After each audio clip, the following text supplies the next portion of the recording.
ప్రపంచంలోనే అతిపెద్ద హిందూ ధార్మిక మేళ మహా కుంభమేళ. ఎంతో ప్రతిష్టాత్మకమైన ఈ మహా కుంభమేళాకు వెళ్ళాలనుకునే వారి కోసం ఖచ్చితంగా ఉపయోగపడే ముఖ్యమైన సమాచారం మీకు అందిస్తోంది అభినవ్ భారత్. మహా కుంభమేళా సందర్శనకి వెళ్ళాలి అనుకునే తెలుగు వాళ్ళు అందరూ ట్రైన్ ద్వారా మాత్రమే వెళ్ళటం మంచిది. బస్సు ద్వారా వెళ్తే 16 కిలోమీటర్ల దూరంలో పోలీసులు ఆపేస్తారు. అక్కడ నుండి నడుచుకుంటూ కుంభమేళా జరిగే ప్రాంతానికి వెళ్లాల్సి ఉంటుంది. కుంభమేళాకు వెళ్లిన వారి సౌకర్యం కోసం ప్రభుత్వం వారు మేళాని సెక్టార్లుగా, కాటన్ పాండ్స్గా, ఘాట్స్గా విభజించారు. కాబట్టి మీరు వెళ్ళేటప్పుడు వాటిపైన అవగాహన పెంచుకొని వెళ్ళండి. లేకపోతే అస్సలు ఏమీ అర్థం కాదు. ఎటు వెళ్ళి ఎటు వస్తారో తెలియక గందరగోళంలో పడతారు. ఇక్కడ మొత్తం 24 సెక్టార్స్ ఉంటాయి. 16 నుంచి 17 కాటన్ పాండ్స్ ఉంటాయి. నదికి మధ్యలో నిర్మించిన బ్రిడ్జిల్ని కాటన్ పాండ్స్ అంటారు. ఇక ప్రయాగ్రాజ్లో పర్యటనను సులువుగా చేసే విధంగా కుంభమేళాను 3గా విభజించారు.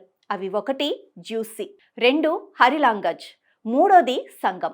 నదికి కుడివైపు జ్యూసి ఉంటుంది. దీనిలో సెక్టార్ 12 నుండి 21 వరకు ఉంటాయి. హరిలాంగజ్ అనేది నది దాటి ఎడమ వైపు ఉంటుంది. దీనిలో సెక్టార్ 5, 11, 10, 9, 8, 7, 6, 18, 19 ఇలా ఉంటాయి. వీటిలో ముఖ్యమైనది సంగం. ఇది మెయిన్ రోడ్డుకి దగ్గరలో ఉంటుంది. దీనిలో సెక్టార్ 3, 4 ఉంటాయి. మిగతావి 22, 23 చాలా దూరంలో ఉంటాయి. మహాకుంభమేళాకు వెళ్లే యాత్రికులకు వసతి సదుపాయం చాలా ముఖ్యమైన అంశం. సెక్టార్ 6లో వెంకటేశ్వర స్వామి గుడి కట్టింది టీటీడీ. అది తప్పకుండా చూడాల్సిన ప్రదేశం. కానీ అక్కడ స్టే చేయనివ్వరు. స్వామివారికి బంగారు ఆభరణాలు ఉండటం వల్ల వాళ్ళు హై సెక్యూరిటీ పెట్టారు. ఆ చుట్టుపక్కలే ఉత్తర భారతానికి చెందిన పలు ధార్మిక పీఠాలకు సంబంధించిన భజన కేంద్రాలు ఉన్నాయి. విశ్రమించటానికి అవి అనువుగా ఉంటాయి. ముఖ్యంగా సెక్టార్ 18లో స్టే చేయవచ్చు. ఈ ప్రాంతం నదికి కేవలం 100 మీటర్ల దూరంలో ఉంది. సెక్టార్ 19, 18, 20 ఈ సెక్టార్స్లో నాగసాధువులు, అఘోరాలు ఉంటారు. వాళ్ళ దగ్గరికి వెళ్తే ఎంతో ప్రేమతో వారు తమ దగ్గరే ఉండమంటారు. అభ్యంతరం లేని వాళ్ళు ఉండొచ్చు. ఇక సెక్టార్ 1లో ప్రైవేట్ సదుపాయాలు ఉంటాయి. రోజుకి 200 రూపాయల దాకా ఛార్జ్ చేస్తారు. అన్ని సెక్టార్లలో పేడ్ వసతులు ఉన్నాయి. రోజుకి 1000 రూపాయల నుంచి 2000 వరకు తీసుకుంటారు. వీటిలో 4 వరకు ఉండొచ్చు. మహాకుంభమేళాలో అన్ని సెక్టార్లలో ప్రసాదాలు, భోజనాలు నిరంతరం లభిస్తాయి.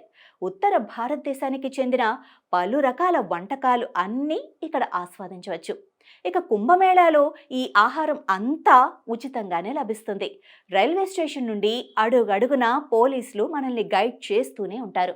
ఇక మేళాలో మనకు ఎటు వెళ్లాలో తెలియకపోతే అక్కడున్న పోలీసుల్ని సంప్రదించవచ్చు. వారు ఎలా వెళ్లాలో స్పష్టంగా చెప్పి మనకి సహకారం కూడా చేస్తారు. ఇక నదిలో పుణ్యస్నానం చేసి రిటర్న్ అవ్వాలనుకునే వారికి స్నానాల ఘాట్లు ఉన్నాయి. అవన్నీ మెయిన్ రోడ్డు పక్కనే వరుసగా ఉంటాయి. 2-3 రోజులు ఉండేవాళ్ళు మాత్రం నదికి దగ్గరలో ఉన్న సెక్టార్లో ఉంటే సులువుగా ఉంటుంది మీకు రానుపోను. ఇక నదికి సెక్టార్కి మధ్య దూరం ఎక్కువ ఉంటే తప్పిపోయే అవకాశం ఉంటుంది. నాగసాధువులు, అఘోరాలు, అఖాడాలను దారంతా చూడవచ్చు. వాళ్ళ ఆశీర్వాదాలు తీసుకోవాలనుకుంటే సెక్టర్ 18, 19, 20లో ఉంటారు. నేరుగా అక్కడికి వెళ్ళి వారి దీవెనలు అందుకోవచ్చు. ఇక కుటుంబంతో కలిసి వెళ్ళాలని నిర్ణయించుకుంటే ఆహారం, వసతి అన్ని వివరాలు పూర్తిగా తెలుసుకొని వెళ్ళాలి.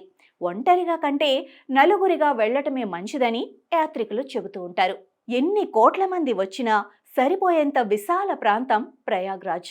ఈ అపూర్వమైన కుంభమేళాను దర్శించి అనిచరమైన అనుభూతిని సొంతం చేసుకునేందుకు, భారతీయ ఆధ్యాత్మిక మహావైభవాన్ని చూసి తరించేందుకు ఇదొక గొప్ప అవకాశం. మీరు కూడా వెళ్ళాలి అనుకుంటే వీలైనంత ఎక్కువ సమాచారం తెలుసుకొని వెళ్ళటం మంచిది.